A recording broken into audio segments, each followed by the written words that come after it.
Alikuwa ajui kama yeye ni robot na mpenzi wake alimtumia kufanyia mauaji.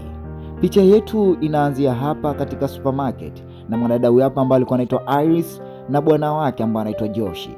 Joshi na Iris kwa mara ya kwanza inaonekana hapa Joshi na Iris wanakutana kwenye kuchagua maepo.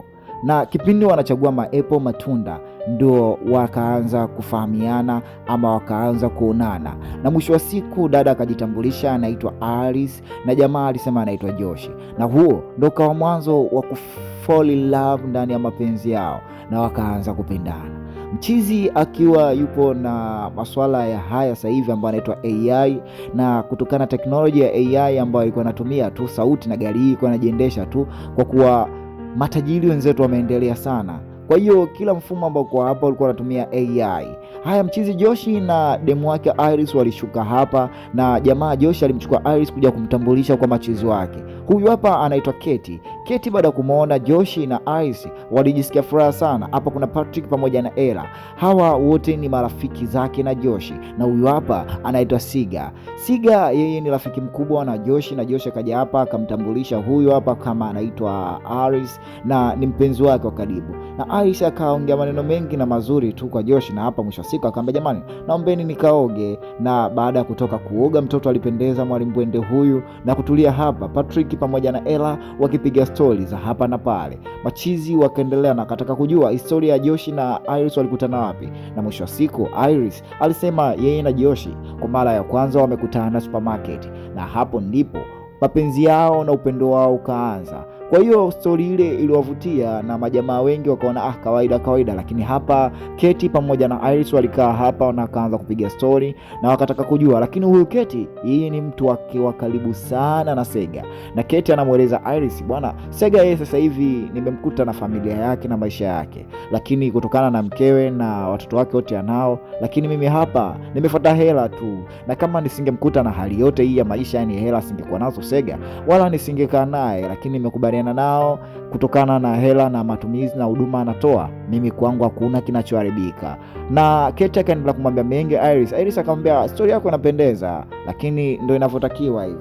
Na usiku machizi wakatoka wote wakaanza kupari, kucheza muziki, yani furaha, mambo mengine yakaendelea, yani kila mtu na matombombo wake, yani walijienjoy na kupata furaha ya kutosha. Na usiku ukapita na asubuhi yake ilipofika, Iris anamwambia Joshi, "Oa Joshi, tuanze basi kidogo nje tukapate hata kutembea ama kuangalia mazingira vizuri." Joshi kimahaba akamwambia, "Hakika tangulia, wewe nenda, mimi nakuja." Kipindi Iris anaondoka, lakini ghafla hapa anajikuta nafsi yake inapelekewa kufanya mambo mabaya, na akatoa kisu lakini akarudisha mfukoni. Na hapa Sage akamwambia, "Hakika bwana, njoo kidogo nikuweke sawa, maana jua linanipiga hapa, ikiwezekana nisaidie kunipaka hata hii losheni kidogo. Unajua bwana, wazungu najua ni vitu viwili tofauti." Lakini mchizi tamaa zikamponza na akataka kumla shemeji yake, na mwisho wa siku wakadondokea sehemu nzito sana, sehemu ambayo hakuna mtu ambaye yote alitegemea, so huyu Iris wala sio Sage. Na hapa Sage akatamani kufanya mambo yake kutokana na huyu mtoto, lakini mwanadada akajikuta anajitetea na alirudi na damu zake za kutosha. Lakini hapa machizi wote kina Patrick, Ella wanashangaa. Anambia, "Jamani, nimefanya hivi kwa ajili ya kujitetea tu." Bidada akaona akakimbia. Lakini mchizi hapa alimchukua demu wake akamwambia, "Hapana, usiongee tafadhali, naomba zima." Na kweli bwanadada huyu akazima haraka sana, lakini yeye alikuwa atambui kama yeye ni robot. Hapa Joshi akamfunga vizuri Iris na akamwambia, "Jamani, huyu ni robot." Sasa robot umbo unajatuambia muda mrefu. Sasa hapa hata hawa wenzie waligundua kama huyu mchizi yeye alikuwa na robot na alikuwa ajui. Lakini walipotaka kuangalia vizuri na Ella akamuuliza Joshi, "Kwa ina maana wewe huyu mtu hujamseta?" Ambia anashangaa tu. Basi Iris baada ya kuruhusiwa tena endelee kuongea, akaendelea kuongea na Joshi, akapretend kama hakuna analojua. Lakini kumbe Joshi yeye anamtumia huyu kama mtu wake wa kufanya mauaji kutokana na tamaa zake za maisha yake ambayo ameyaweka na malengo yake hapo kichwani. Joshi akaendelea kumwambia, "Kwa nini umeua?" Ambia, "Hapana." Lakini hapa akawapigia wale watu ambao walimletea ile roboti, umenelewa? Na inaonekana Joshi yeye mpango mzima na kila kitu yeye ndo ambaye ana set kwa kutumia simu yake kubwa. Na hapa tunarudishwa tena nyuma, kipindi mzigo analetewa, kalipa jina, utaitwa Iris, umenelewa? Yani kila kitu Joshi yeye anaelewa, lakini kutokana Joshi ana tamaa zake za kimaisha Kwa hiyo sasa hivi ana pretend kama hana analojua, lakini kampuni ile ilimkabidhi akamwambia, huyu unaweza kumfanya kitu chochote unachotaka, ukaweka fingerprint sehemu yake ya shavu, na yani wamemwambia vitu vingi, yani namna ya kumtumia huyo mdoli ama kumtumia hilo roboti, na Josh akawa ameridhika nao na kufanya nao biashara. Kwa hiyo hapa anarudishwa nyuma, lakini mwanadada anakataa, anasema hapana. Lakini Josh baada ya vitu kujaribu na kweli ikasadikika kama kweli yeye ni robot. Dada anambia, kumbe mimi ni robot. Kwa nini sasa kuniambia muda mrefu na ulinifanya kama tumekutana supermarket? Basi dada akajisikia aibu sana baada ya kujigundua yeye ni robot, au analazimishwa akubali yeye ni robot, na machozi akaanza kumtoka. Lakini upande hapa dada anambia, siamini. Mchizi Saji amekufa kama masiara. Kumbuka huyu ni demu wake na Saji. Umeelewa? Lakini yeye kufa kwa huyu mchizi anaonekana jambo sio la kushangaza sana, kwa sababu Saji yeye anaonekana alikuwa na mkewe na watoto wake huko. Kwa hiyo ina maana huyu ni kinyumba tu ama kimada ambao siku zote wanakula faida au wanakula happy. Lakini hapa upande wake Iris akaona bora ajifungue kwanza, katoka kwenye kiti, akaja akamgonga kidogo hapo kumtoa kwenye koromeo la hewa na kuchukua ile laptop na kukimbia nayo moja kwa moja ndani ya msitu. Hapa bwana Josh amekaa pamoja na Ella pamoja na huyu hapa nani dada huyu hapa Keti, kuzungumza nao namna gani wanaweza kumkamata tena Iris kumrudisha. Akamwambia bwana, hii ndio chip yake ambayo tunaweza kumcontrol, na machizi yote hiki ndio amenipa kipindi ambacho namchukua. Kwa hiyo kumtengenezea ile kumbukumbu kama kukutana naye supermarket wapi na wapi, ili mradi yeye asijue na asije akajisi yeye ni robot. Kwa hiyo sikutaka hivyo, nikampa jina. Kwa hiyo lakini mfumo wake wote wa kumcontrol. Watu wakasema, kwa hiyo ina maana hata wewe ndio ambao umepanga ile swala ya jamaa wawe? Akasema hapana. Ambia Era kaamka bwana. Akamwambia bwana, hakuna, kila kitu tutakuwa umekipanga wewe, kwa sababu unasema una device control. Kwa hiyo ina maana wewe ndio umefanya. Ela akastuka. Akamwambia bwana, sikiliza, twendeni kwanza. Kwenda ndani hapa, huyu jamaa kumbe alokufa Saji alikuwa na zaidi ya trilioni za kumwaga, hela nyingi za kutosha. Akamwambia basi sawa, licha amekufa mwanetu, basi sisi tugawane. Kete kaenda katoa password vizuri bwana. Mkoko na hela zilizokuepo hapo si za kitoto. Huyu mwana alikuwa anamiliki mamiela, so hela mamiela. Na dada anasema bwana, hizi bwana zipo kiasi fulani bin fulani. Kwa hiyo kila mtu atachukua pasu yake. Sasa hapo swala linakuja kwenye hiyo pasu. Itakuwaje kwenye pasu? Kwanza kabla yote hapa Josh anawaambia bwana, hakika tumepanga, twendeni kwanza tukamtamate huyu bibia, kwa sababu bibia sasa hivi ameingia ndani.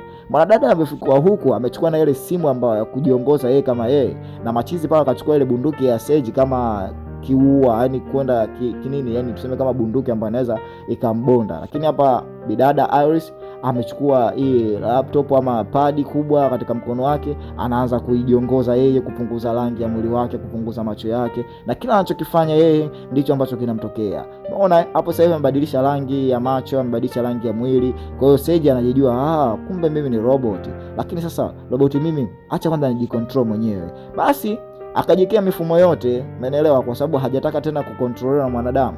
Yeye huyo akaanza kuendelea kushota mpola. Lakini sasa simu ya Sage ambayo ya Sage inaita na kumuonyesha alarm kama yeye kwa hapa, na Ella aliruka naye moja kwa moja ili mali kupata kujitetea, kwa sababu Ella alikishika ile bunduki ya Sage. Basi hapa kinamtokea kibaya Ella bila kujua, na Ella anauawa kwenye kunyang'anyanya bastola. Ella naye anapoteza maisha. Lakini Patrick naye anaonekana ni roboti ambaye yeye alikuwa ni huyu hapa bosi wake ni Ella. Kwa hiyo alikuja hapa naye kumsaidia bosi wake, lakini hapa inaonekana kwenye kushindana nguvu, robot huyu alimshinda nguvu Ella na akafanikiwa. Patrick anaingia kati kwenda kumtetea jamaa yake. Basi Patrick kile akijaribu hapa anashindwa namna gani ya kumzuia Iris. Iris hapa anataka kuwasha ile gari, lakini gari kumbuka ni la Saji. Akaona akachukua ile tablet akabadilisha sauti, akaweka sauti kama ya Saji, na mwisho siku akaiamrisha ile gari kutokana na mfumo wa AI. Basi ile gari taratibu ikaanza kujiondoa hapo. Josh alirudi huku moja kwa moja na kuchukua kiongozi kingine cha Sage, akawasha kule simu ya Sage ikasema gari simame, na gari kweli ikasimama. Hapo sasa anakuja moja kwa moja anamwamsha Patrick kumwamsha kwa sababu Patrick ni roboti, akamuongoza vyema kwa sababu huyu Josh anaonekana kila kitu yeye anakijua. Basi akamwasha huyu Patrick, na Patrick alirudi katika hali yake ya kawaida na kutokana na Jafa, na sasa hivi amekuwa under control ya Josh. Kwa Josh yeye kila analolifanya hapa yeye analijua. Lakini mwanadada baada gari ile kusimamishwa katikati, ikabidi kidogo avunje kioo hadi apate kujinasua katika chemba ile aliyokuepo pale. Hapa anakuja askari kwa sababu ile swala lote na mchezo wote yanauona. Akamwambia bwana, inakuaje? Sasa hapa dada akaanza kuongea Kijerumani. Umeelewa? Sasa Kijerumani na hapa jamaa anaongea Kiingereza kama lugha gongana. Mchizi aelewa anachoambiwa na huku mwana aelewa anachoambiwa. Basi Ambia kwa nini bwana, asante, mimi hapa. Jamaa akatoa bunduki baada ya kuona kile kisu. Lakini sasa dada anamwambia anakuja huyo kwa Kijerumani, na mchizi aelewe bwana. Dada anamwambia bwana, anakuja hapo karibu, naomba niache tafadhali. Huyo jamaa anakuja, angalia nyuma. Kuangalia nyuma, Patrick akachezea kipigo kikubwa, kwa sababu Patrick alishasetiwa bwana, yoyote anayekutana naye amuue. Na dada hapo atakokimbia alimzima Patrick. Patrick alimeta hapa dada na akaleta mwili wa askari ndani ya gari. Keti akaona Josh akaona huu sio mchezo mdogo. Mchezo sasa ushakuwa mkubwa huu. Kama mchezo ushakuwa mkubwa, ngoja bwana nichukue hafu yangu ya pesa, nizitie ndani ya begi niondoke. Basi mwanadada akiwa anachukua pesa zake bwana, ili madi aende, anambia bwana, sikiliza mwanangu, mpaka sasa hivi ngoma hii tumeicheza, afu ngoma hii inaelekea kupasuka, maana tumeiamba sana hii. Kwa hiyo tumeua askari na mwisho siku tumeua wenzetu. Era amekufa, tumeua na Patrick, lakini Patrick kumbe naye ni robot. Ina maana wewe kila kitu unakijua. Basi mwanadada akiwa anaondoka, mchiza anambia tulia kwanza, unaondokaje? Lakini alimwamrisha Patrick tena kama kawaida yake, na Patrick aliua. Alifanya nono Patrick, kumbe yeye ndo kila kitu, ambaye ana kiplani, ambaye yeye kila kitu ndiye anapanga. Haya, mwanadada akapoteza maisha, na mchizi Joshi leo anasherekea baada ya kuwafeka marafiki zake wote watatu, ambao ni dada Keti pamoja na mchizi Ela pamoja na mchizi mwingine ambao ni Saga mwenye miela yote ambayo iko humu ndani. Na hapa anaonekana Patrick kama mhudumu ambaye anamhudumia yeye na mchizi, na hata ubibie ameletwa hapa, amewekwa kwenye meza hapo, amekaa kidogo apate chakula, umeelewa? Na mchizi anamwambia mambo yote ni plani haya kwa sababu kupata hizi hela za Seji, na hizi hela nastahili mimi kuzichukua peke yangu, maana tamaa zake. Kwa hiyo kama hela hii nastahili kuchukua mimi peke yangu, kwa nini nimiliki na marafiki zangu, au kwa nini rafiki yangu amiliki hela zote hizi? Dada anamwambia lakini kibinadamu ulichokifanya si haki. Kwanza wewe ni muongo, umenilagai na ukazidi kulagai marafiki zako, na mwisho wa siku umenitumia mimi kuua. Basi Patrick na Joshi akamtoa kabisa na kumweka sawa, imadi amweke ili madi awe under control kumuongoza yeye. Yaani roboti tena amelitolea ule mfumo wa kujiongoza yeye kidogo, asilimia zile 100 na akaziweka asilimia 0 madi kujikontrol. Akamwambia chukua bunduki. Basi dada akachukua bunduki, jimwage ubongo. Dada akajimwaga kweli ubongo, na pale ndo kawa mwisho wa roboti ile Iris. Lakini mameneja zake bwana, au kampuni ambayo wametengeneza roboti hili limekuja, na Iris akanalamika bwana, hakika bwana limefanya jambo kubwa sana, limeua marafiki zangu, limeua kila kitu, sijajua mtambo wenu roboti hili kwa na shida gani. Na Patrick pale alivamgoza yule askari, akajifanya kama yeye askari. Basi hao machizo wamekuja pale wakashangaa, akamwambia bwana, sikilizeni nikwambie, siku zote kila roboti linakuwa lina mfumo, ina chipu ndani, ambayo hilo kazi yake ni kuchukua ushahidi wa kila tukio ambalo linatokea. Licha wewe tulokuuzia unakuwa na control, lakini inakuwa na memory card ambayo linahifadhi kumbukumbu.